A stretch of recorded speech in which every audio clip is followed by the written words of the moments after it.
Maya Chen wiped down the counter for the third time that evening. Her feet hurt. Her back ached.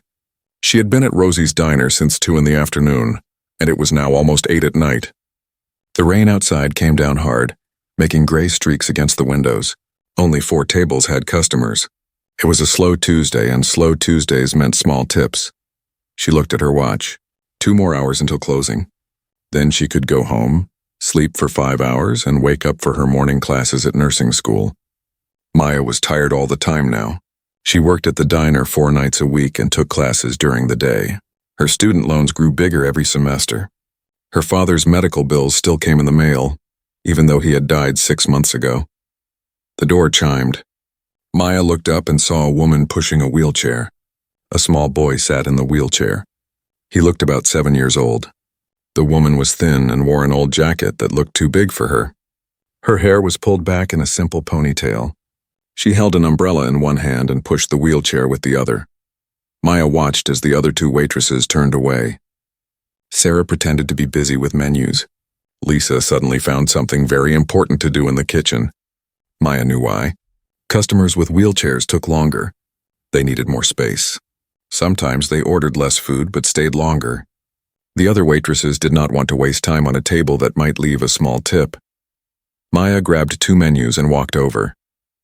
She smiled at the woman and the boy. "Hello," Maya said.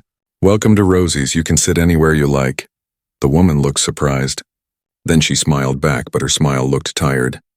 "Thank you." Maya helped them find a good spot near the window. She moved a chair away so the wheelchair could fit at the table. The boy looked up at her with bright, curious eyes. "Hi," Maya said to him. "My name is Maya. What's your name?" "Ethan," the boy said. His voice was a little hard to understand, but Maya listened carefully. "That's a great name," Maya said. She knelt down so she was at his eye level. "Do you like to draw, Ethan?" Ethan's face lit up. He nodded fast. "I'll bring you some crayons and paper," Maya said. "And I'll get you both some water. Take your time looking at the menu." She stood up and saw the woman's eyes were shiny with tears. The woman blinked them away quickly. "Thank you," the woman whispered. "You're very kind." Maya brought water and a box of crayons with some clean paper. Ethan grabbed the crayons and started drawing right away. His hands moved in a way that showed his muscles did not always do what he wanted, but he drew with focus and joy. Maya gave them time to look at the menu. She checked on her other tables, refilled coffee, brought out orders, but she kept thinking about the woman and the boy. She had seen that look before, the careful way the woman studied the menu, the way she looked at the prices, the way she held herself very still, as if she was trying not to take up too much space in the world. Maya knew that feeling. She had felt it herself many times in the last year. When she came back to take their order, the woman spoke quietly. "Can we have 1 chicken sandwich and 1 bowl of soup? And can we split them?" "Of course," Maya said. She wrote it down. "Anything to drink besides water?" "No, water is fine," the woman said. She did not look at Maya when she said it. Maya went to put in the order. In the kitchen, her manager, Mr. Roberts, was counting inventory. He was a short man with gray hair and a permanent frown. "Maya, you're spending too much time at that table," he said. "You have other customers." "I know, Mr. Roberts, I'm taking care of everyone. That table isn't going to leave you much. Don't waste your energy." He went back to his counting. Maya felt anger flash through her, but she pushed it down. She needed this job. She could not afford to argue with Mr. Roberts. She brought out the food when it was ready. The woman and boy shared it carefully. The woman gave Ethan the bigger half of everything. She ate slowly, making the food last. Ethan ate and drew at the same time. He showed Maya his pictures. He had drawn rockets and stars and planets. "I want to be an astronaut," Ethan said. His words came out slow but clear. "I want to go to space." "That's amazing," Maya said. She meant it. "Do you like science?" Ethan nodded so hard his whole body moved. "I love science. I watch videos about space every day." His mother smiled, but Maya saw sadness in that smile. "Ethan is very smart," she said. "He loves learning." "I can tell," Maya said. She pulled up a chair and sat down for just a minute. The diner was not busy. "What's your favorite planet?" "Saturn," Ethan said immediately. "Because of the rings. They're made of ice and rock. Did you know that?" "I did know that," Maya said. "But I bet you know more facts about Saturn than I do." Ethan told her facts about Saturn. He told her about its moons and its storms and how long it takes to orbit the sun. His mother watched him with such love on her face that Maya felt her chest get tight. "You have a wonderful son," Maya said to the woman.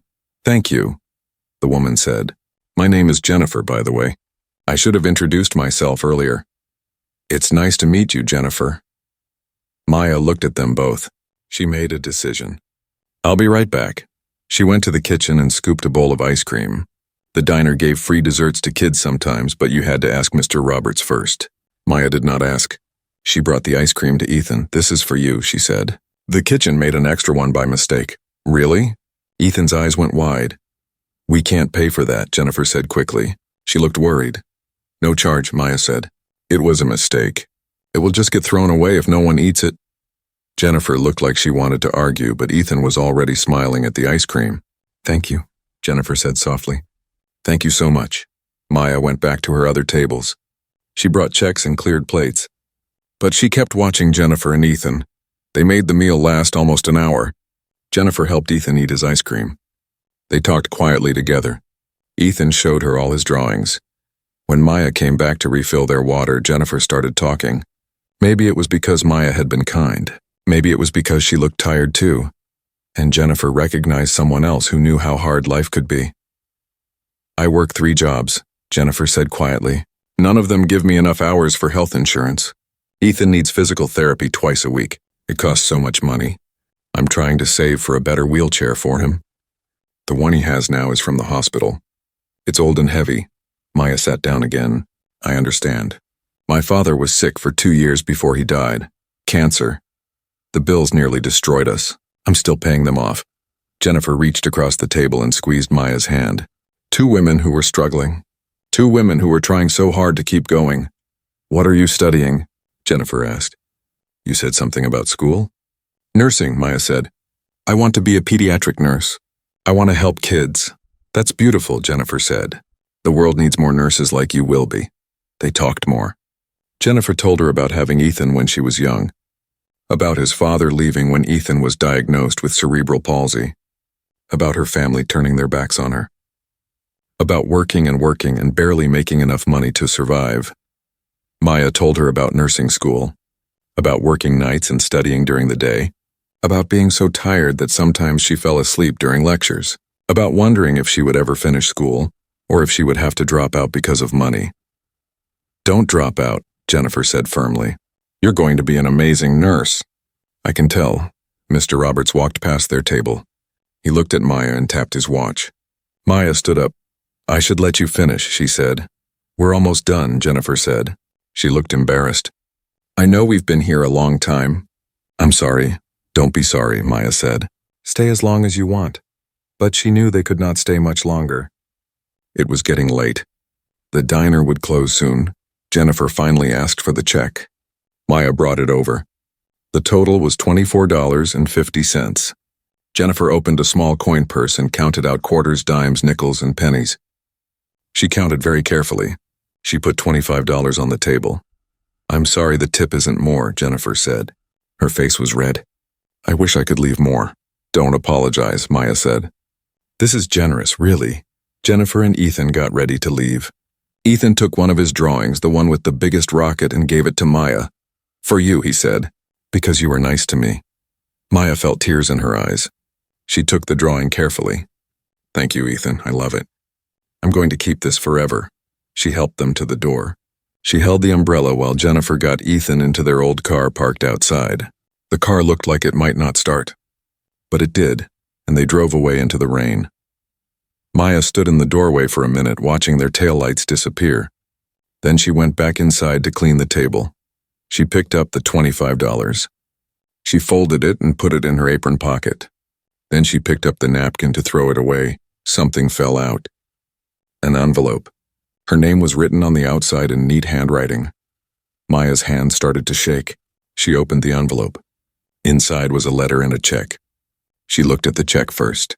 $50,000, made out to her.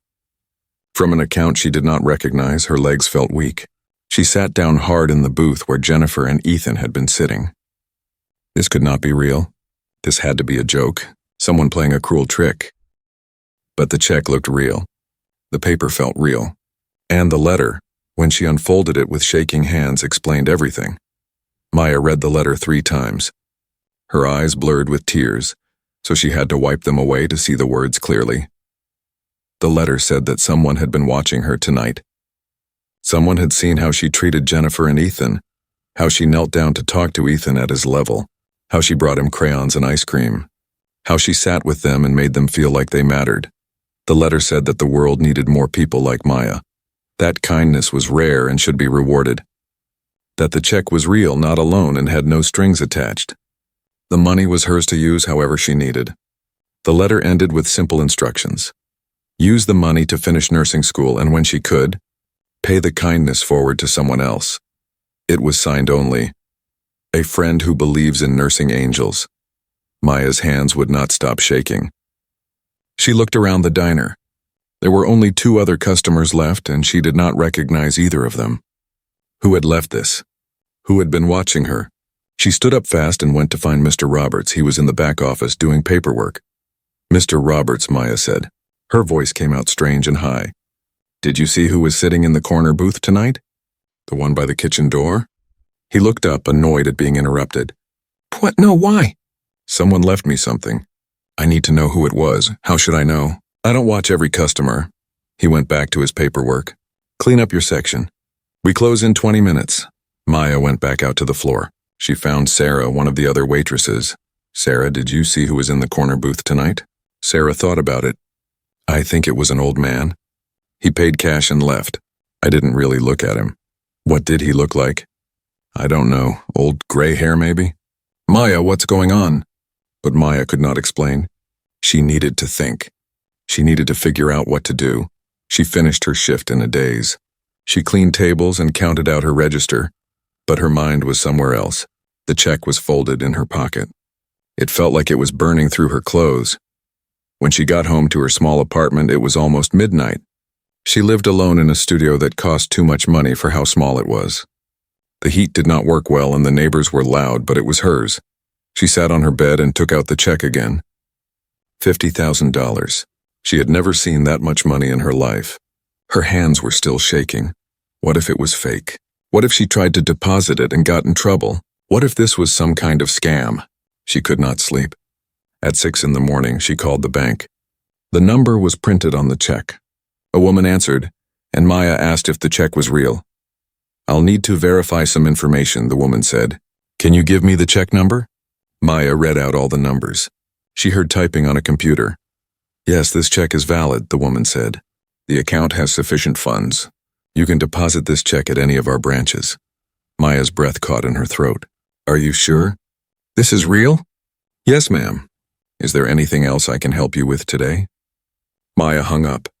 She sat on her bed and cried. She cried for 10 minutes straight, her whole body shaking. She cried because she had been so tired for so long. She cried because her father had died and left her with so much debt. She cried because she thought she might have to quit nursing school. She cried because a stranger had seen her and decided she was worth this incredible gift.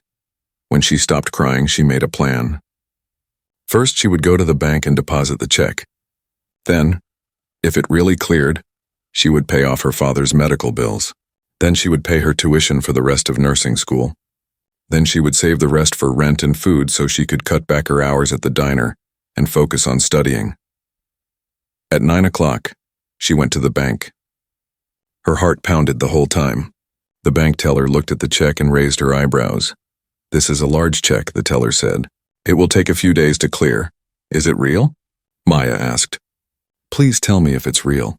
The teller checked her computer. "The account exists and has funds. I don't see any flags on it. It should clear within 3 business days." Maya thanked her and left. 3 days. She had to wait 3 days to know for sure. Those 3 days were the longest of her life. She went to class but could not concentrate. She went to work at the diner but kept looking at the corner booth, hoping the mysterious man would come back. He never did. On the 3rd day, she checked her bank account online. The money was there. $50,000. Real money. In her account. She called the hospital where her father had been treated. She gave them her account number and paid off the entire medical bill. $14,000. Gone in one payment. The woman on the phone sounded surprised. "That's paid in full," she said. "You have a zero balance now." Maya thanked her and hung up. Then she went to the nursing school office. She talked to the financial aid counselor. She paid her tuition for the rest of her program.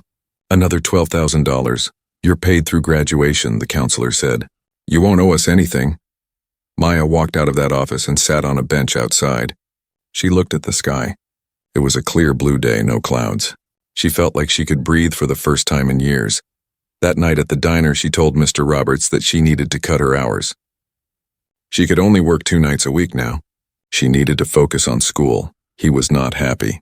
"I need reliable workers, Maya. I've been reliable for 2 years," she said. "I'm not quitting. I just need fewer hours." He grumbled but agreed. Maya knew he would agree. She was one of his best waitresses, and he did not want to lose her completely. With more time to study, Maya's grades improved. She slept more. She ate better. But she could not stop thinking about Jennifer and Ethan. She needed to find them. She needed to tell them about the gift. Somehow they were connected to it all. But she did not have their phone number. She did not know their last name. She did not know where they lived. Maya started searching. She posted on local Facebook groups. She described Jennifer and Ethan carefully. A single mother with a son in a wheelchair, around 7 years old. The boy loved science and space. No one responded. Maya visited schools in the area that had special education programs. She asked teachers and counselors if they knew a student named Ethan who loved space and used a wheelchair. "We have privacy rules," they told her. "We can't give out information about students." She tried physical therapy offices. She tried disability services. Everyone had the same answer. Privacy rules. They could not help her. 2 weeks passed. Maya started to think she would never see Jennifer and Ethan again. Maybe they lived far away. Maybe they had just been passing through town that night. Then one Saturday afternoon, Maya went to the grocery store near her apartment. She was pushing her cart through the parking lot when she saw it. A wheelchair, with stickers on the back. Space stickers, stars and planets and rockets. Her heart started pounding. She looked around. There, by a beat-up old car, Jennifer was loading grocery bags into the trunk. Ethan sat in his wheelchair next to her, holding a small bag of apples. "Jennifer," Maya called out. She left her cart and ran across the parking lot. "Jennifer, Ethan!" Jennifer turned around. Her mouth fell open. "Maya?" They met in the middle of the parking lot. Maya was breathing hard. Jennifer looked shocked. "I can't believe it's you," Jennifer said. "I was just thinking about you yesterday. Ethan wanted to go back to the diner to see you." "I've been looking for you," Maya said. She knelt down by Ethan. "Hi, Ethan, do you remember me?" "The nice waitress," Ethan said. He smiled his bright smile. "You gave me ice cream." "That's right." Maya felt tears in her eyes again. She seemed to cry a lot these days. "I'm so happy to see you both." Jennifer looked at her carefully. "Are you okay? You look like you've been running." "I'm fine. I'm better than fine." Maya stood up. "Can we talk?" "Can I buy you coffee? Or lunch, please?" Jennifer hesitated. Maya could see her thinking about money, thinking about whether she could afford to take time to sit and talk. "My treat," Maya said quickly. "Please, I really need to talk to you." Jennifer looked at Ethan. He nodded. "Okay," Jennifer said. "There's a cafe right there." They went to the small cafe next to the grocery store. Maya bought them sandwiches and coffee. She bought Ethan a hot chocolate with extra whipped cream. They sat at a table outside in the sun. "How have you been?" Maya asked. "How is everything?" Jennifer sighed. "The same. Working a lot, trying to keep up with bills." "Ethan is doing well in school, though. His teachers say he's the smartest kid in his class." "I am smart," Ethan said. He was not bragging, just stating a fact. "You are," Maya agreed. She took a deep breath. "I need to tell you something. Something amazing happened the night we met." She told them the whole story.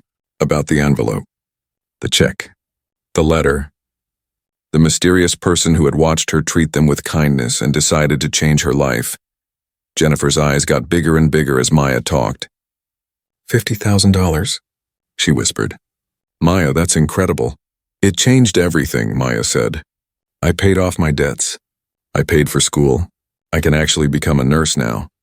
She reached across the table and took Jennifer's hand. And I think you and Ethan are part of why it happened. That person saw me being kind to you. They saw how wonderful you both are. We didn't do anything, Jennifer said. But tears were running down her face. You did everything, Maya said. You showed up that night. You loved your son. You were brave and strong. You inspired me. She took another deep breath. This was the hard part. And I want to pay it forward. The letter told me to pay the kindness forward when I could. I want to help you. No, Jennifer said immediately. She pulled her hand back. No, Maya, you need that money. You're in school. You have your own life. I have enough, Maya said. I've been careful with the money. I have what I need, and I want to help you. Please let me help you. Jennifer was crying hard now. Ethan looked worried. He reached over and patted his mother's arm. What would help you most? Maya asked gently. What do you need? Jennifer wiped her eyes. She looked at Ethan, then she looked at Maya. Ethan needs a new wheelchair, she said quietly. A specialized one. It would give him so much more independence. He could move himself around better. He could do more things on his own, but it costs $12,000. Insurance won't cover it. They say his current wheelchair is fine. Maya did not hesitate. She took out her phone. She opened her banking app. What's your email? She asked. Maya, no, you can't. What's your email, Jennifer? Jennifer told her. Maya sent her $15,000 right there at the cafe table. $3,000 extra for whatever else they needed. Jennifer's phone buzzed. She looked at it. She saw the notification. She started crying so hard she could not speak. Ethan looked at Maya with his bright, curious eyes. Did you just give us money? He asked. Yes, Maya said simply. Why? Because you and your mom are good people, and because someone helped me and now I want to help you. Ethan thought about this. Then he smiled. Thank you, Nurse Maya. You're welcome, astronaut Ethan. Jennifer could not stop crying. People at other tables were starting to look at them, but Maya did not care. She moved her chair closer and put her arm around Jennifer's shoulders. It's okay, Maya said softly. Everything is going to be okay now. I don't understand, Jennifer said between sobs. Why would you do this? You don't even know us. I feel like I do know you, Maya said. And I want to help. Please let me help. They sat in the cafe for another hour. Jennifer finally stopped crying. Ethan ate his sandwich and told Maya about a science project he was doing at school. He was building a model of the solar system. Jennifer used napkins to dry her eyes. She kept looking at her phone like she could not believe the money was really there. You should order the wheelchair soon, Maya said. Before anything changes. I will, Jennifer promised. Tomorrow. I'll order it tomorrow. She looked at Maya with red, swollen eyes. How can I ever thank you? You don't need to thank me, Maya said. Just promise me something. Anything. Promise me that when Ethan gets his new wheelchair, you'll send me a picture. I want to see him using it. I promise. Jennifer reached across the table and squeezed Maya's hand. Can we stay in touch? I don't want to lose you again. I don't want to lose you either, Maya said. She took out her phone. Here, let me give you my number. Call me anytime or text me. Whatever you need. They exchanged phone numbers. Then Jennifer and Ethan had to leave. Jennifer had to get to work at one of her jobs. Maya walked them to their car. She helped Jennifer load Ethan into the passenger seat. Thank you, Jennifer said one more time. Thank you for everything. Maya watched them drive away. She felt warm inside, like sunshine was filling her chest. This was what the mysterious letter writer had meant. This feeling. The joy of helping someone else. She still wanted to find the person who had left her the check. She wanted to thank them. But she was starting to understand that maybe she was not supposed to find them. Maybe the gift was meant to be anonymous. Maybe the real thanks was doing what she had just done, passing the kindness forward. Over the next few weeks, Maya and Jennifer talked almost every day. Sometimes they texted, sometimes they called. Jennifer sent her pictures of Ethan at school, Ethan doing homework, Ethan working on his solar system project. Then one day, a month after they had met at the grocery store, Jennifer sent a video. Maya was sitting in the library at school studying for an exam. She put in her earbuds and pressed play. The video showed Ethan in a new wheelchair. It was sleek and modern, nothing like his old heavy one. Ethan was moving himself forward and backward. He was turning in circles. He was laughing. Jennifer's voice behind the camera was laughing too. Look at him go. Jennifer said in the video. "Ethan, show Maya what else you can do." Ethan pressed a button and the wheelchair lifted him up higher. He could reach things on shelves now. He could look people in the eye without them having to bend down. He was grinning so wide his whole face seemed to glow. Maya watched the video 3 times. She was crying in the library, but she did not care. This was what the money was for. This moment, this joy. She texted Jennifer back, "He looks amazing. I'm so happy for you both." Jennifer replied, "This is all because of you. We will never forget this." Classes kept Maya busy. She had hard exams and long clinical rotations at hospitals. She was learning how to be a real nurse, not just a student. The work was difficult, but she loved it. Especially when she worked with children. She found that she was good with scared kids, good with worried parents. She would sit with them and talk to them like she had talked to Ethan that first night. She would kneel down at their level. She would ask them about their interests. She would make them feel seen and heard. Her instructors noticed. "You have a gift," one of them told her. "You're going to be an excellent pediatric nurse." Maya thought about that mysterious person who had called her a nursing angel. Maybe they had seen something in her that she had not seen in herself yet. She still worked at the diner 2 nights a week. She still looked at the corner booth every shift, hoping to see the elderly man who had changed her life. He never came back. Mr. Roberts had no information about him. Sarah and Lisa barely remembered him. It was like he had been a ghost, or an angel. Jennifer invited Maya to dinner at her apartment one Sunday. Maya had never been there before. She brought groceries as a gift, nice things like fresh fruit and good cheese, things Jennifer might not buy for herself. The apartment was small, even smaller than Maya's, but it was clean and bright. Jennifer had made it cheerful with cheap decorations and Ethan's artwork on the walls. Drawings of space covered every surface, rockets and planets and astronauts. "Your home is lovely," Maya said. "It's tiny," Jennifer said, "but it's ours." They made dinner together while Ethan did homework at the kitchen table. He used his new wheelchair to move around the small space easily. He got himself water from the fridge. He reached the cabinet to get plates. Simple things, but Maya could see how much they meant to him. Over dinner, Jennifer told Maya more about her life. She talked about her 3 jobs, cleaning offices at night, working at a convenience store in the mornings, and doing data entry from home in the afternoons. She worked 7 days a week. She hardly ever slept. "I want to do something different," Jennifer said quietly. She looked embarrassed to admit it. "I want to start my own business someday. Maybe a catering company.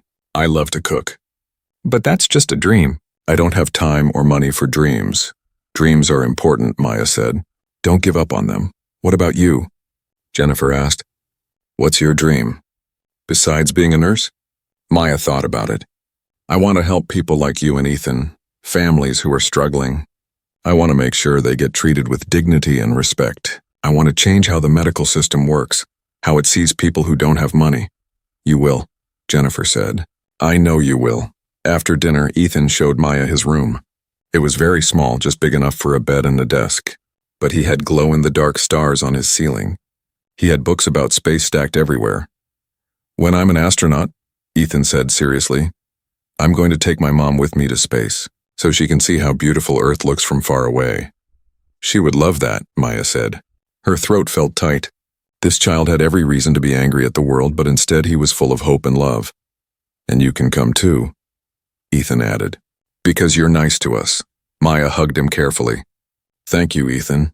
I would love to go to space with you and your mom." As the weeks turned into months, Maya and Jennifer became real friends. They were like family. Jennifer came to Maya's apartment and they studied together while Ethan did his homework. Jennifer helped Maya practice for her nursing exams by playing the role of worried patients. Maya went to Ethan's school events. She watched him in the science fair. His solar system project won first place in his grade. He was so proud, and so was Maya. She started to realize that the gift she had received was not just money. It was also this connection, this friendship, this family she had found when she needed it most. One night Maya was working at the diner. It was a slow evening, much like the night she had first met Jennifer and Ethan. She was wiping down tables when a family came in. A father, a mother, and a teenage daughter in a wheelchair.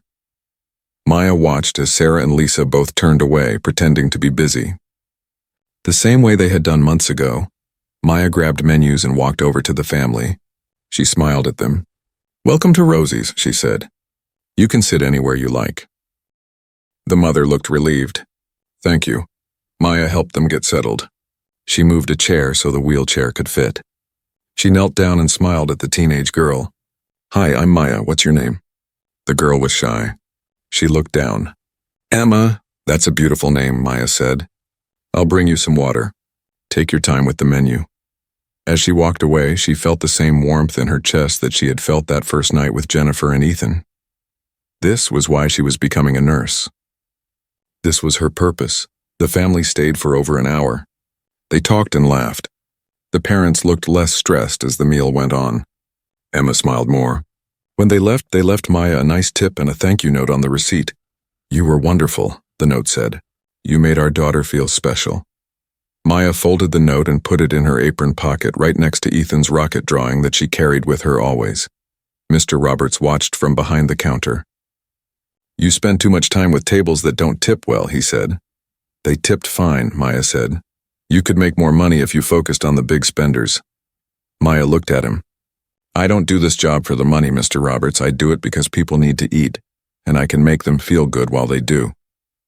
He shook his head like she was crazy. But Maya did not care. She knew something he did not know. She knew that kindness came back to you in unexpected ways, that the universe was watching, that treating people with dignity was its own reward.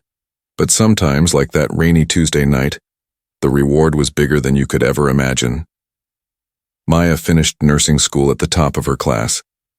18 months after meeting Jennifer and Ethan, she walked across the stage to receive her nursing degree. She wore her white uniform and her nursing pin with pride. Jennifer and Ethan sat in the front row.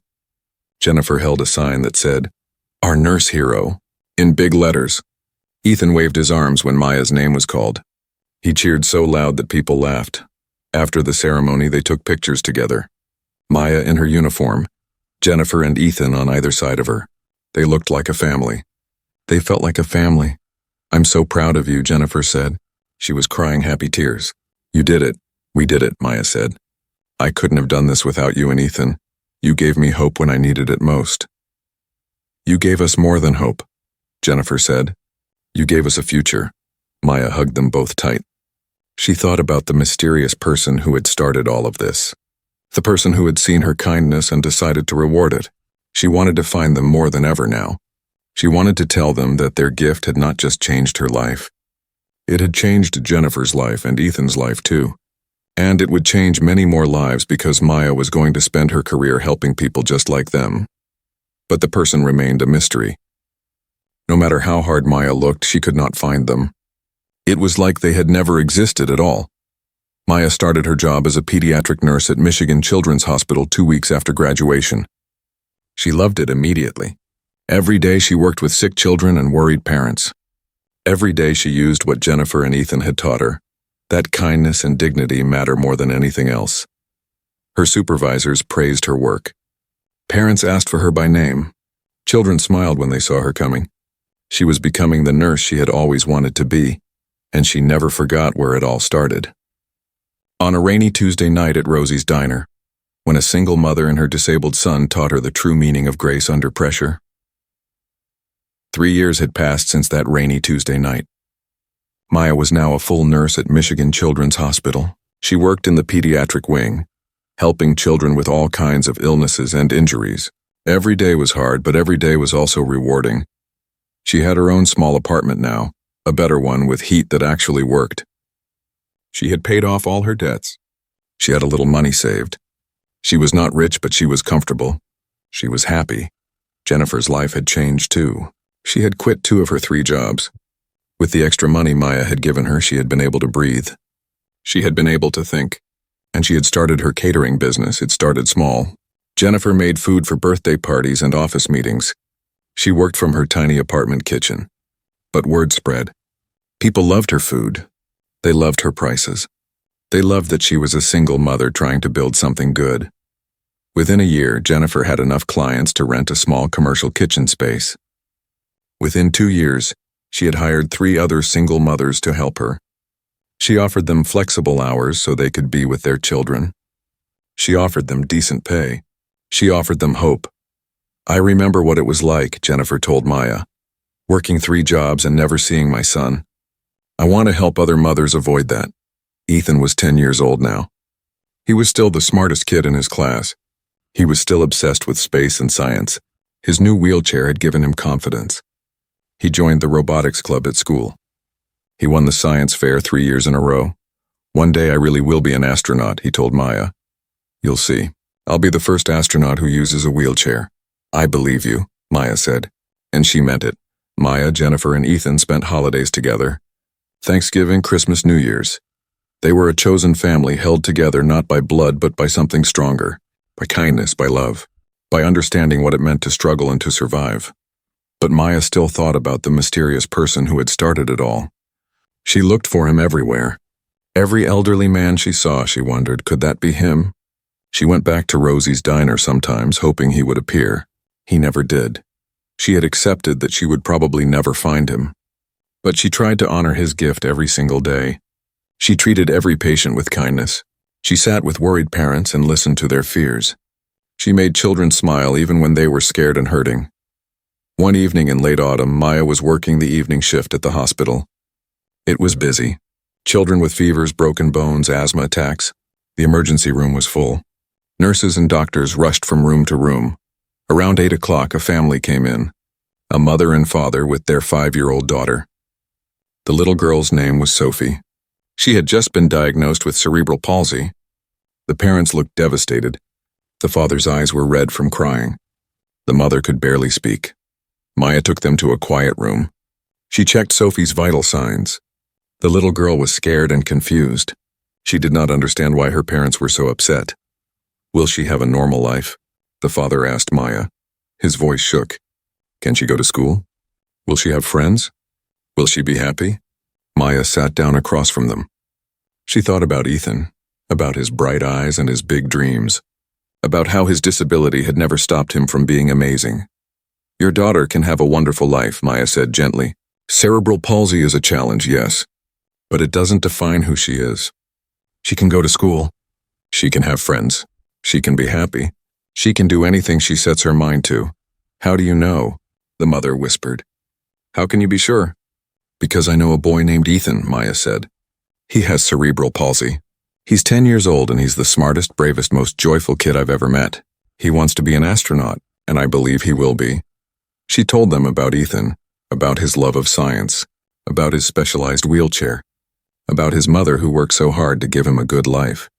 She told them about resources and support groups, about physical therapy and special education programs, about the community of parents who understood what they were going through. The parents listened. Slowly, the fear in their eyes started to change. It did not disappear completely, but hope started to mix with it. Thank you, the father said. You're the first person who has made us feel like things might be okay. Things will be okay, Maya said. Not easy, but okay. Your daughter is lucky to have parents who love her so much. That's the most important thing. After they left, Maya sat in the break room for a few minutes. She was tired. It had been a long shift. But she felt good. She had helped that family. She had given them hope. She took out her phone and texted Jennifer. Just talked to parents whose daughter was diagnosed with CP, told them about Ethan, made them feel better. Jennifer texted back, "You're an angel." Maya smiled. That word, angel. The mysterious letter had called her a nursing angel. Maybe she was finally becoming that person. She finished her shift and walked out to the parking lot. It was dark and cold. Fall was turning into winter. She pulled her jacket tight and headed to her car. "Excuse me." Maya turned around. An elderly man stood a few feet away. He had gray hair and kind eyes. He wore a nice coat and carried a cane, yes? Maya said, "Can I help you?" "I've been watching you," the man said. His voice was gentle. "I work as a volunteer here at the hospital. I've seen you with the families, with the children." Maya felt her heart start to beat faster. There was something familiar about this man, something she could not quite place. "Oh," she said, "I'm just doing my job." "No," the man said. "You're doing more than your job. You have a gift. You make people feel seen, feel heard, feel like they matter." Maya's breath caught. Those words. They were almost exactly what the mysterious letter had said 3 years ago. "Do I know you?" she asked. Her voice came out strange. The man smiled. Do you remember a rainy Tuesday night about 3 years ago? At Rosie's diner? Maya's legs felt weak. That was you? That was me. Maya could not speak. She just stared at him. The man who had changed her life. The man she had been looking for. He had been here all along. I don't understand, she finally said. Why? Why did you help me? Can we sit? The man asked. He pointed to a bench near the hospital entrance. This old man needs to rest his legs. They sat down on the bench. The cold air made their breath visible.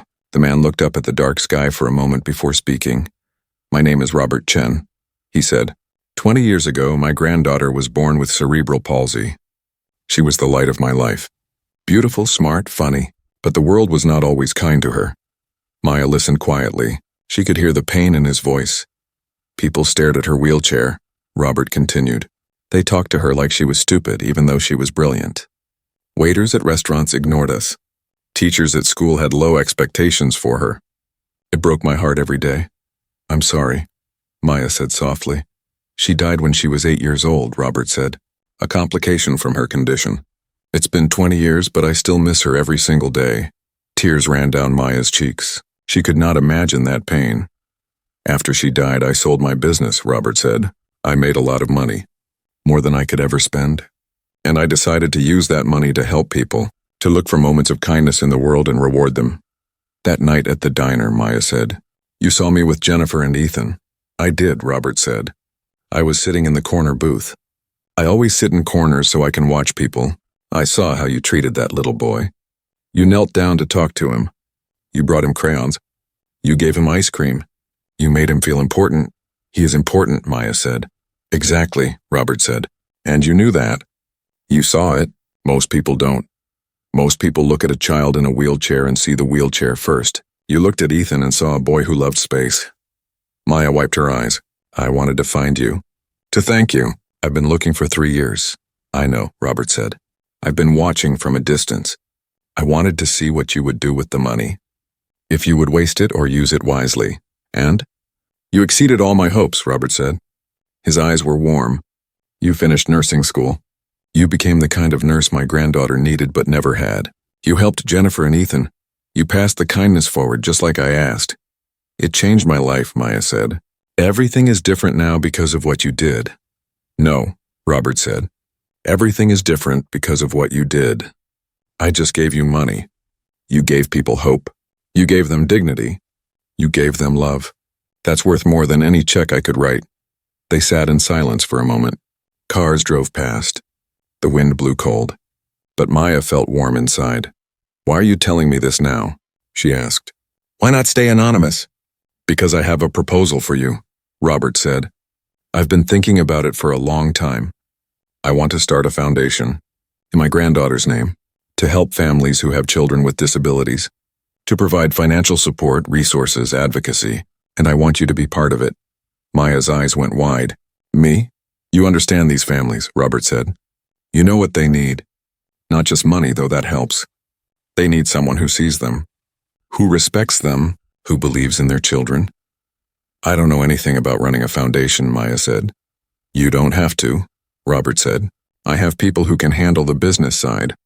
I need you to help identify families who need help, to make sure we're doing the right things, to be the heart of this organization. Maya could not believe what she was hearing. When would this start? We're already started, Robert said. I've been working on it for 6 months. We're registered as a nonprofit. We have funding. We just need the right people to make it work. Will you help me? Maya thought about Jennifer and Ethan, about the family she had talked to tonight, about all the families she had met in 3 years of nursing who were struggling and scared and alone. Yes, she said. Yes, I'll help you, Robert smiled. It was a smile full of relief and joy. Thank you, he said. My granddaughter would have liked you very much. I wish I could have met her, Maya said. In a way you did, Robert said. Every time you help a child like Ethan, you honor her memory. Every time you treat a family with kindness, she lives on. They talked for another hour on that bench. Robert told her about the foundation, about the plans he had, about the families they could help. Maya listened and asked questions and felt her heart fill with excitement. There's one more thing, Robert said as they were saying goodbye. I've been helping Jennifer's business too. Maya blinked. What? The small business grant she received last year? That was from me. Anonymous, of course, Maya started laughing. She could not help it. You've been helping all of us. When I see good people, Robert said, I try to give them the resources to do more good. It's what my granddaughter would have wanted. They exchanged phone numbers, made plans to meet again. Robert walked slowly back into the hospital. He really was a volunteer there. He really had been watching Maya work. Maya sat on the bench a little longer, trying to process everything. The mystery was solved. The angel had a name, and he wanted to do even more good in the world. She texted Jennifer. You won't believe what just happened. Jennifer called Maya immediately. Maya was still sitting on the bench outside the hospital, her phone pressed to her ear. What happened? Jennifer asked. Are you okay? I found him, Maya said. Her voice was shaking with emotion. The man who gave me the money. His name is Robert Chen. He's been here all along, Jennifer. He volunteers at the hospital. What? Jennifer sounded shocked. How is that possible? Maya told her everything. About Robert's granddaughter. About his decision to help people. About the foundation he wanted to start. And about Jennifer's business grant, that was him too. Jennifer was crying now. He helped us and we didn't even know. He's been watching over all of us, Maya said. Like a guardian angel. They talked for 20 minutes. Jennifer wanted to know every detail. Finally, Maya said she had to go home and sleep. She was exhausted, but also too excited to sleep. The next day, Maya called Robert. They met at a coffee shop near the hospital. Robert brought his laptop and showed her the foundation's website. It was called the Grace Chen Foundation, named after his granddaughter. Grace, Maya said softly. That's a beautiful name. She was beautiful, Robert said. He showed Maya a picture on his phone. A little girl with dark hair and bright eyes sitting in a wheelchair decorated with butterfly stickers. Maya felt her throat get tight. Grace looked a little bit like Ethan, the same brightness in her eyes. The same joy despite her challenges. Tell me about her, Maya said. Robert talked about Grace for an hour. How she loved music and animals. How she wanted to be a veterinarian when she grew up. How she made everyone around her laugh. How she never complained, even when she was in pain. She taught me that disability doesn't diminish a person, Robert said. If anything, it showed me how strong the human spirit can be. Grace was stronger than I'll ever be. I think you're pretty strong, Maya said. Not everyone would turn their grief into something this beautiful. I had to, Robert said simply.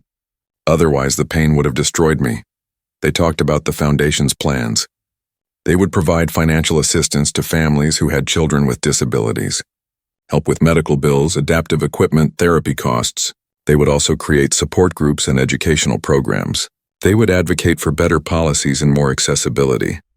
I want you to meet families, Robert said. Talk to them. Figure out what they need. Then bring those needs to the foundation board. We have money. We just need to make sure we're using it in the right way. What about my job at the hospital? Maya asked. I can't leave my patients. You don't have to, Robert said. The foundation work can be part-time for now. A few hours a week. As we grow, maybe it becomes more. But I don't want you to give up nursing. That's where you shine. Maya felt relieved. She loved her nursing job. But she also loved the idea of helping more families. When do we start? Now, Robert said. He smiled. Actually, I have someone I want you to meet, a family. The mother reached out to the foundation website last week. Their son is 6 years old with cerebral palsy. They're struggling with medical bills. I thought you could visit them, see what they need. Of course, Maya said. I'd love to. Robert gave her the family's information. Their names were David and Susan Park, and their son was named James. They lived about 30 minutes from Maya's apartment. That weekend, Maya drove to their house. It was a small house in an older neighborhood. The paint was peeling. The yard needed work, but there were toys scattered around, signs of a child who played and laughed. Susan answered the door. She was young, maybe Maya's age. She looked tired in a way Maya recognized. The tiredness of someone who never gets enough sleep, who worries constantly about money and the future. You must be Maya, Susan said. Come in, thank you for coming. Inside, the house was clean but worn. The furniture was old, but there were pictures everywhere of a smiling little boy. James, he was playing in the living room when Maya entered, building a tower with blocks. "Hi, James," Maya said. She knelt down by him. "That's a great tower. How tall are you going to make it?" James looked up at her. His movements were jerky like Ethan's used to be. "Really tall," he said. His words were hard to understand, but Maya listened carefully. "Tall as the ceiling." "Wow," Maya said. "That's very tall. Can I help?" James nodded. They built the tower together while Susan made tea. David came in from the backyard where he had been trying to fix a broken fence. He was thin and moved like someone who worked hard physical labor. They sat around the kitchen table and talked. David and Susan told Maya their story. It was familiar. James was born healthy, but at 6 months they noticed he was not developing normally. The diagnosis came at age 1. Cerebral palsy. "Insurance covers some things," David said, "but not everything. James needs special therapy 3 times a week. That's $600 a month out of pocket. I work construction, but I had to take a lower-paying job with better insurance. Susan had to quit her job to take care of James full-time. We're drowning," Susan said quietly. "We love our son so much. We'd do anything for him. But we can't keep up with the bills. We're 3 months behind on our mortgage.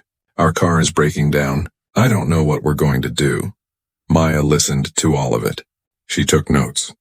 She asked questions about James's needs, his therapy, his equipment.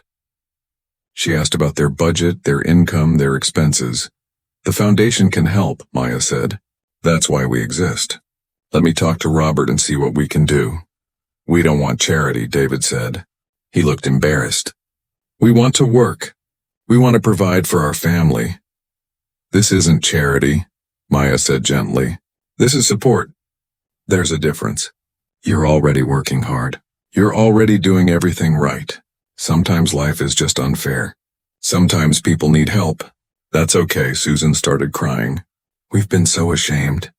Everyone told us we should have saved more money, that we should have been more prepared. But how do you prepare for this?" "You can't," Maya said. "And it's not your fault. None of this is your fault." Before she left, Maya played with James for a while. She learned that he loved dinosaurs. He knew all their names, even the complicated ones. He told her facts about T-Rexes and Triceratops. He reminded her so much of Ethan. "You're very smart," Maya told James. "Did you know that?" James nodded seriously. "My mom says I'm smart. My dad too." "They're right," Maya said. On Monday, Maya met with Robert and the foundation board. There were 5 board members, including Robert. They were all wealthy people who wanted to help. Maya presented James's family situation. "They need $20,000, Maya said. $10,000 to catch up on their mortgage and keep their house. $5,000 to fix their car so David can get to work. $5,000 for James's therapy for the next year." The board approved it immediately. No debate. No questions about whether the family deserved it. "Just yes, thank you," Maya said. "This is going to change their lives." "That's what we're here for," Robert said. Over the next few months, Maya met with dozens of families. Each one had a similar story. A child with disabilities. Parents working as hard as they could. Bills piling up. Fear and shame and exhaustion. The foundation helped them all. Some needed money for wheelchairs or walkers. Some needed money for medical bills or therapy. Some just needed help with rent or groceries. The foundation gave without judgment, without making families beg or prove they were worthy. Maya also started support groups. She brought families together so they could meet each other, share experiences, not feel so alone. Jennifer came to some of the meetings and talked about her experiences raising Ethan. Ethan came too sometimes and talked to the other kids, showing them that they could have dreams and goals just like any other child. "You're changing lives," Robert told Maya one day, "just like I knew you would." "We're changing lives," Maya corrected. "This is all of us working together." Jennifer's catering business kept growing. She had 8 employees now, all single mothers or parents of children with disabilities. She understood their needs because she had lived them. She gave them flexible schedules and decent pay and respect. I want to hire more people, Jennifer told Maya. I want to grow bigger, but I need a loan to expand. Banks won't give me one. My credit isn't good enough. Maya talked to Robert. He talked to the foundation board. They decided to create a new program. Small business loans for parents of children with disabilities. Low interest, flexible terms built on trust instead of credit scores. Jennifer was their first loan recipient. She got $50,000 to expand her catering business. She cried when Robert handed her the check. I'll pay back every penny, Jennifer promised. I know you will, Robert said. But take your time. Build your business right. Success is the best repayment. Jennifer used the money to rent a bigger kitchen, buy better equipment, and hire 4 more mothers. Her business doubled in 6 months. Then doubled again. Local restaurants started ordering from her. Event planners called her for big parties and weddings. You're going to be rich, Maya teased her. I don't want to be rich, Jennifer said. I just want to help other mothers like me. I want them to have what I have now, hope. Ethan turned 11. He was in middle school now, still getting straight A's, still obsessed with space. He had started a YouTube channel where he talked about science and space exploration. He had 5,000 subscribers, mostly other kids with disabilities who looked up to him. I want to show people that having a disability doesn't mean you can't do amazing things. Ethan told Maya, I want to be a role model. You already are, Maya said. The foundation grew quickly. By the end of the first year, they had helped over 100 families. By the end of the second year, that number tripled. They hired a full-time staff. They opened an office. They got media attention. Local news did stories about them. National disability organizations took notice. Robert was happy but also getting tired. He was 78 years old now. His health was not perfect. He started talking about succession planning, about what would happen to the foundation when he was gone. I want you to run it, he told Maya. When I can't do it anymore, it should be you. I'm just a nurse, Maya said. I don't know how to run a foundation. You know the most important thing, Robert said. You know what these families need. You care about them. The rest we can teach you. Maya felt scared but also honored. She started learning more about the foundation's operations. She attended board meetings, reviewed budgets, met with donors. She discovered she was good at it. She could tell stories that made people want to help. She could explain why this work mattered. One evening, Maya was working late at the hospital. She had just finished a long shift and was exhausted. She walked out to the parking lot and saw Robert sitting on the same bench where they had first talked 2 years ago. Robert? She said, concerned. Are you okay? I'm fine, he said. Just resting, thinking. She sat down next to him. What are you thinking about? Grace, he said. I was thinking about how proud she would be. Of the foundation, of you, of all the families we've helped. I wish I could have known her, Maya said. She would have loved you, Robert said. She would have wanted to be your friend. They sat in comfortable silence for a while. The parking lot was quiet. The evening was cool. Stars were starting to appear in the darkening sky. Do you remember what I told you in that first letter? Robert asked. About paying kindness forward? Yes, Maya said. I think about it all the time. You've done more than I ever hoped, Robert said. You didn't just help Jennifer and Ethan. You've helped hundreds of families. You've created a movement. We've created a movement, Maya said. This is your vision, Robert? No, Robert said gently. This is our vision. Mine, yours, Jennifer's, Ethan's. Every family we've helped, every volunteer who works with us, every donor who believes in what we're doing. We're all part of this together. Maya leaned her head on Robert's shoulder. He had become like a grandfather to her, family not by blood but by choice and love. Thank you, she whispered, for everything, for seeing something in me that I didn't see in myself. I only gave you a push, Robert said. You did the flying all on your own. That night, Maya went home and looked at Ethan's rocket drawing, still on her wall after all these years. She thought about how far she had come from that rainy Tuesday night. From a waitress drowning in debt to a nurse changing lives. From alone and scared to surrounded by family and purpose. One act of kindness had started it all. One moment of compassion had created ripples that spread farther than anyone could have imagined. And the ripples were still spreading. 4 years after that rainy Tuesday night, Maya stood in a large hotel ballroom. The room was filled with people, maybe 200 of them, families with children in wheelchairs, volunteers who worked with the foundation, donors who believed in the cause, reporters from newspapers and television stations,